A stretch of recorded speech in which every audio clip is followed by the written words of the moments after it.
Do you think you know a lot about men and women? Answer true or false for these statements. Then check your answers with the results of gender studies. 1. Women talk more than men.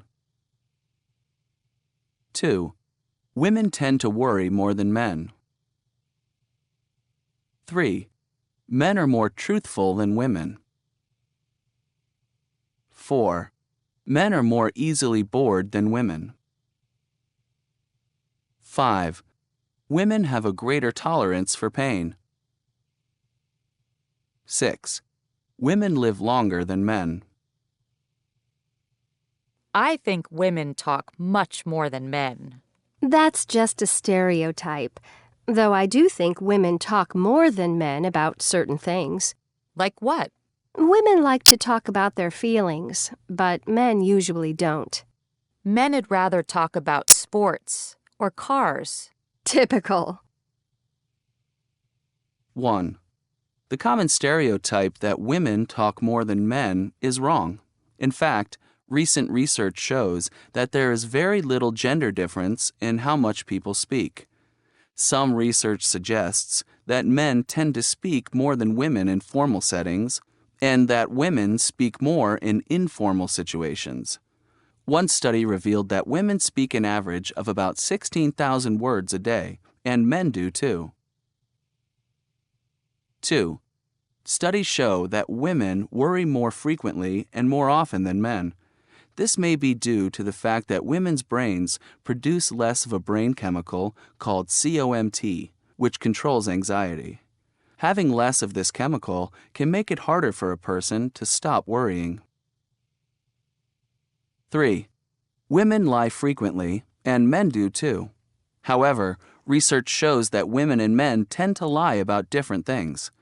Women are more likely to lie in order to try to not hurt a person's feelings.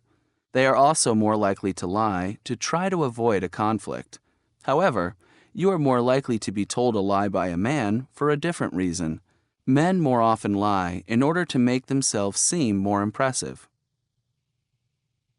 4. Studies show that men have more restless temperaments than women.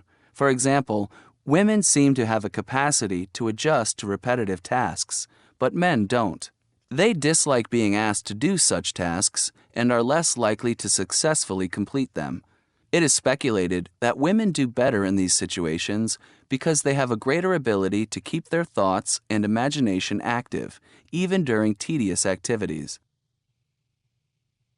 5. Many people assume that since women have babies and men don't, women probably have a greater ability to deal with pain. However, the research seems to indicate that, due to their body chemistry, women actually have lower tolerance for pain.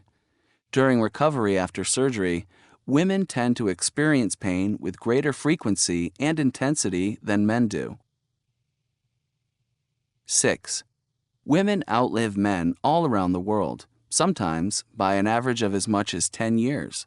For example, in the U.S., the average life expectancy is about 79 for women, but only 72 for men. The gap is largest among people who live to be 100 or older. Worldwide, among people 100 or older, women outnumber men 9 to 1.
I don't know why the GPS can't find Lakeside Drive.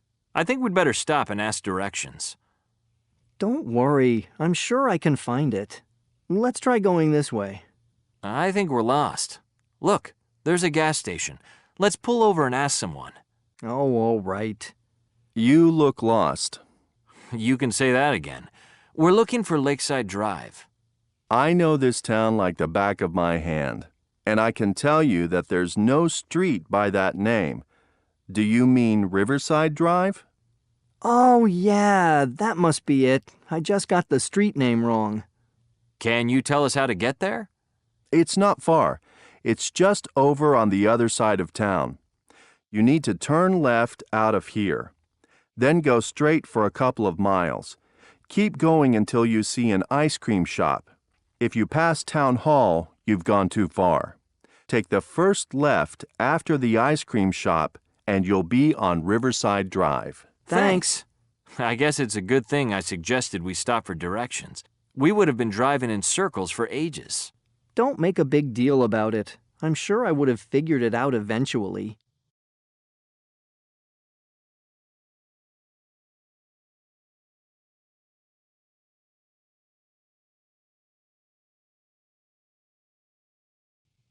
Good morning and welcome to AM Chat. I'm your host, Ken Larder, and today we're talking with Kevin Shields, the author of Young and Mature Drivers, Driving Each Other Crazy, a fascinating new book about the sometimes incompatible differences between young and older drivers. Kevin, good morning, and welcome to the show. Thanks, Ken. Glad to be here. Kevin, I want to begin by asking you about one of the major issues the book focuses on, the difference between younger and older drivers' approach to danger while driving. Can you tell us a little bit about this? Yes, I'd be happy to. It's long been suspected that men of different generations have different ways of reacting to obstacles and potential dangers. Research has indicated that these differences are probably real.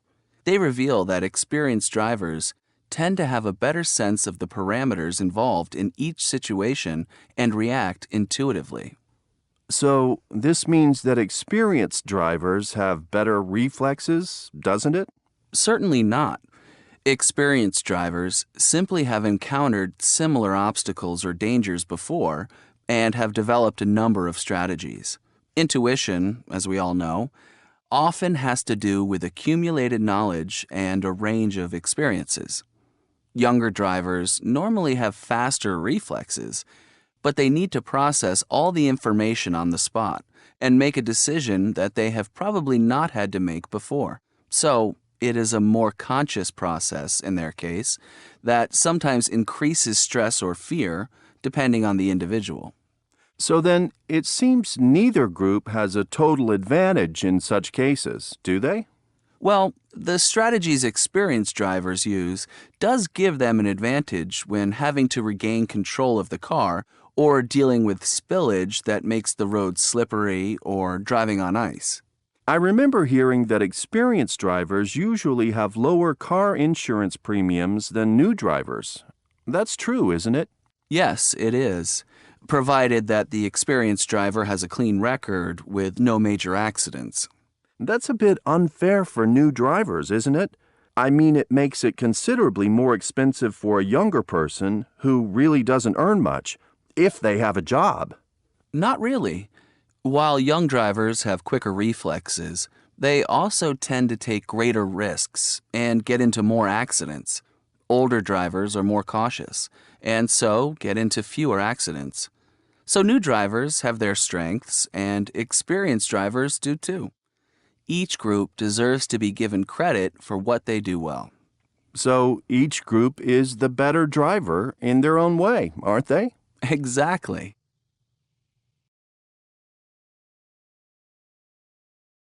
One. So this means that experienced drivers have better reflexes, doesn't it? 2. So then it seems neither group has a total advantage in such cases, do they? 3.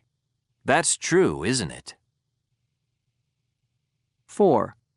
that's a bit unfair for new drivers, isn't it? 5. So each group is the better driver in their own way, aren't they?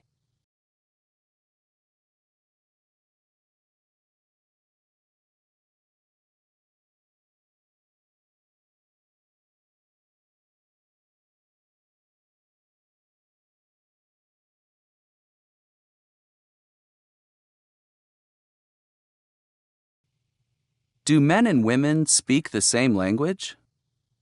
The difference in the ways that men and women communicate has been the subject of countless books, magazine articles, talk show discussions, and jokes. These differences can sometimes make men and women seem mysterious to each other and can occasionally make communication difficult and confusing. People often jokingly say that men and women are from different planets, or that they are different species. But just what are these communication differences, and what is their cause?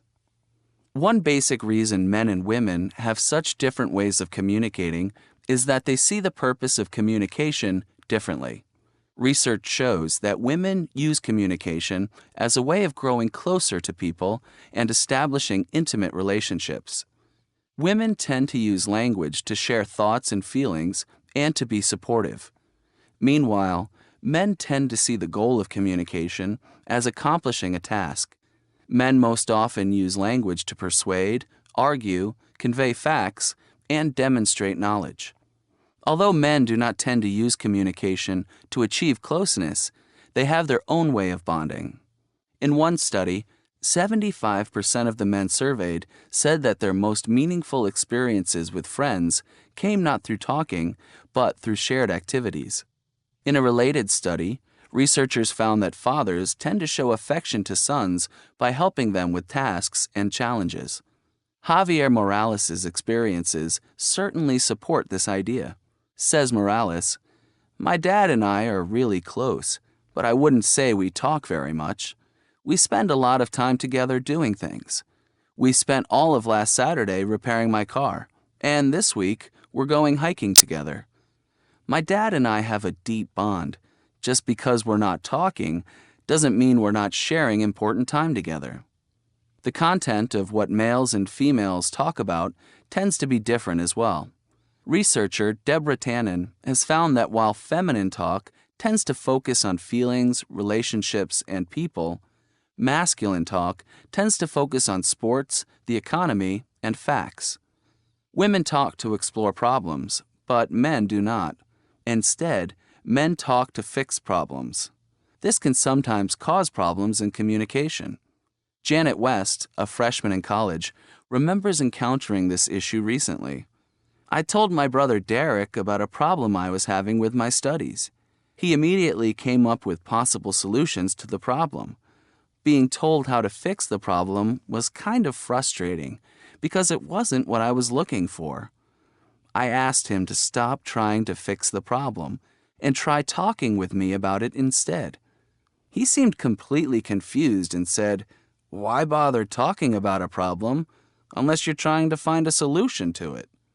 Another way in which men and women differ is in the way they listen. Research has shown that men tend to place all of their attention on one thing at a time, but women do not.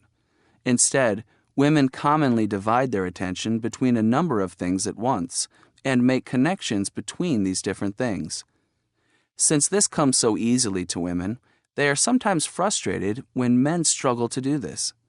For example, a common complaint among women is that when a man is watching television, he often doesn't hear a question asked by the person sitting right beside him. Sakura Kumi has witnessed this many times in her house. Sakura says, "My mother used to get so frustrated trying to get my father's attention while he was watching TV, and I did too. So she got into the habit of standing in front of the TV and saying, 'Hiroshi, I'm about to ask you a question.' It's become sort of a family joke." Research has shown that these communication differences can be partially explained by the different ways in which the male and female brains are structured and wired. For example, the left side of the brain, where logic and literal thinking are processed, tends to be stronger in men. Meanwhile, women tend to think with the right side, which is where comprehension is processed. The female brain also has more connections between the right and left sides, so their thought process is likely to be more complex. Research has also shown that the different ways that boys and girls are raised has a significant impact on how they communicate. Girls are raised to recognize and be sensitive to the feelings of others. On the other hand, boys are taught to be more direct and goal-oriented. Being raised in such different ways is bound to create two different styles of communication. While the differences in the way men and women communicate can sometimes cause confusion, these differences are also what help maintain a balance in communication. It ensures that a variety of topics and viewpoints are explored, feelings are expressed, and problems are discussed and solved. This balance is what makes communication so rich and interesting.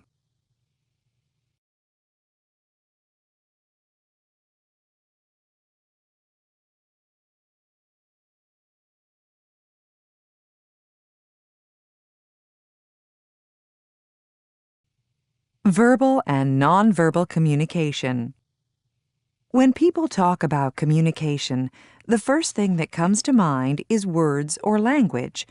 Language is our primary means of communication as human beings, which sets us apart from other species. However, as studies have shown, it is not the only means of communication. Think about a photograph taken in the center of a town. It provides information about the buildings, stores and services, people and cars, plants, and all kinds of details if you choose to take the time to look at it more carefully. Now try describing the picture and everything you have identified in it to your friend, or write about it. How long do you think it's going to take you? Certainly a lot longer than it takes a photo to convey the same amount of information. Suppose that you have just acquired the latest electronic gadget. Would you choose to tell your friend about it or show it to him or her? Usually, we choose to do the latter, i.e., show it to somebody and point out all the new amazing features. In other words, pictures and objects can speak for themselves more efficiently and effectively than we can through verbal language. However, there are situations where a different type of interaction is required, when, for example, you run into somebody you have not seen for some time. You probably want to talk about everything that has happened, ask him or her questions, and talk about people you know, and so on. This is definitely a case that requires verbal language. On a partly different note, you see a friend you have not seen for some time at a distance. For example, different escalators at the airport leading to different lounges. You have both checked through security and cannot go back, and you certainly don't want to start shouting across the airport building. You want to get his or her cell phone number. You probably resort to gesturing by holding your hand next to your ear and pretending to talk. You point to the phone, point to your friend, and use a hand gesture to signal what, pointing back to the imaginary phone. Your friend signals each number by holding up the appropriate number of fingers. In other words, although language is important and allows us to communicate facts, feelings, thoughts, experiences, and practically everything and anything that we are interested in, it is not the only way we communicate with each other. As studies have shown, about 60% of human communication is carried out through nonverbal means, for example, facial expression, gestures, or illustration. Maybe we should keep this in mind when we are at a loss for words. Our eyes and overall expression can convey what we cannot express through words.